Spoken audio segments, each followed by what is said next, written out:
Dear students, we are here to study drama, definition of drama, what is drama, and the origins of drama.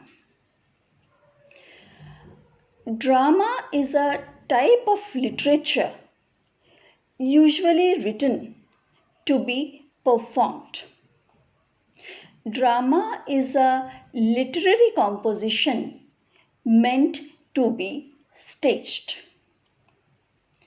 By literary composition, we mean a piece of imaginative or creative writing.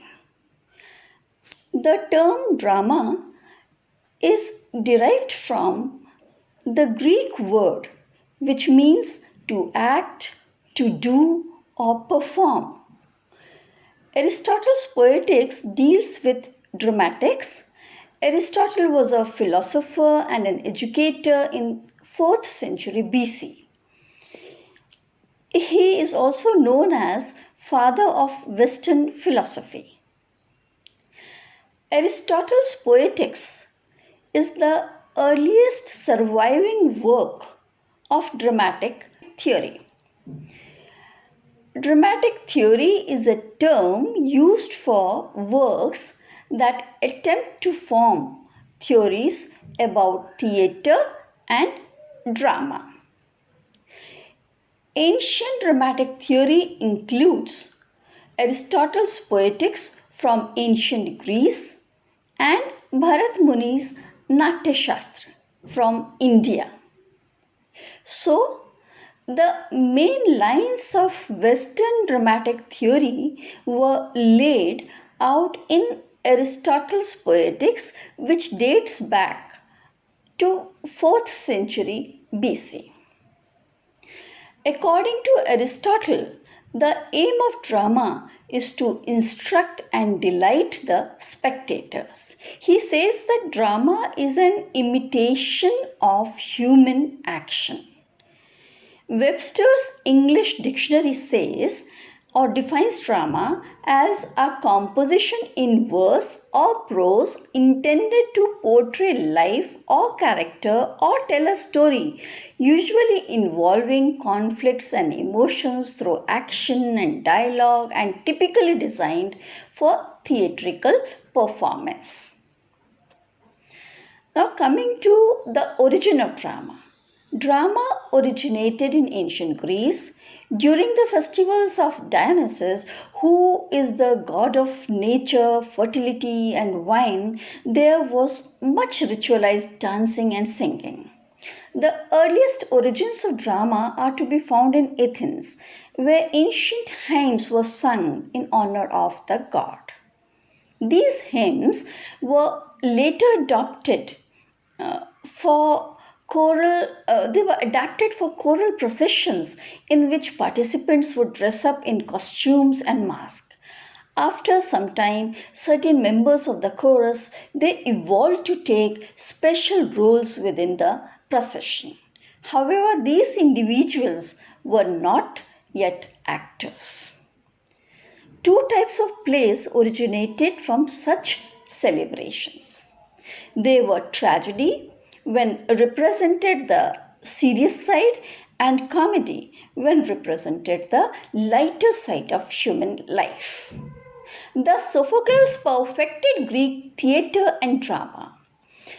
Sophocles brought in the third actor in ancient drama, increased the dialogues, and reduced the role of chorus. The action became more lively and reliable because three characters would simultaneously act and give motivation to their actions on the stage. Now, talking about history of English drama, in England, drama originated from the religious performances of Middle Ages. In the 12th and 13th centuries, some plays describing the life of Christ and other saints were called mystery and miracle plays. Mystery plays were the stories taken from Bible Each play had 4 or 5 different scenes or acts. The priests and monks were the actors. Each scene or act was performed at a different place in the town, and the people moved from one stage to the next to watch the play. The play usually ended outside the church so that the people would go to church and hear a sermon after watching the play. Now, in these plays, priests played the roles of characters and plays were usually performed inside the church. The dialogue was in Latin, and in due course, Latin was replaced by English, and performance began to be carried on outside the church. During medieval times, most plays were religious and were used to teach people about the Bible, the lives of saints, or how to live your life the right way. There were 3 different types of plays performed during medieval times: the mystery play, the miracle play, and the morality play. The miracle play was about the life or actions of saint, usually about the actions that made person a saint. One popular miracle play was about Saint George and the dragon. At the end of 15th century, the play called the morality play took birth. The morality plays mark the next stage in the growth of the drama in England. These plays were didactic and religious in nature. The characters were no longer biblical figures but personified virtues and vices. Gradually, drama became popular. Morality plays were plays in which characters represented abstract qualities. Morality plays were designed to teach people a lesson in how to live their life according to the rules of church. The period known as the English Renaissance, approximately 1500 to 1660, saw a flowering of drama and all the arts.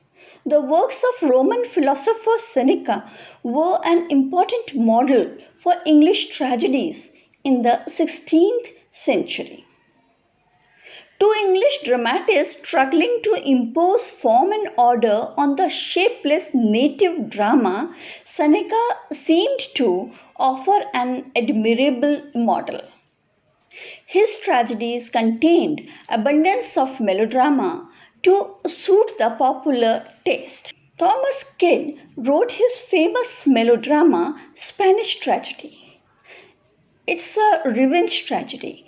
John Webster's The Duchess of Malfi bears the influence of Seneca. Christopher Marlowe's play Tamburlaine, Dr. Faustus, The Jew of Malta, and Edward II, they depict the Renaissance spirit. The Seneca influence can be traced even in Shakespeare's King Richard III, Hamlet, and Macbeth.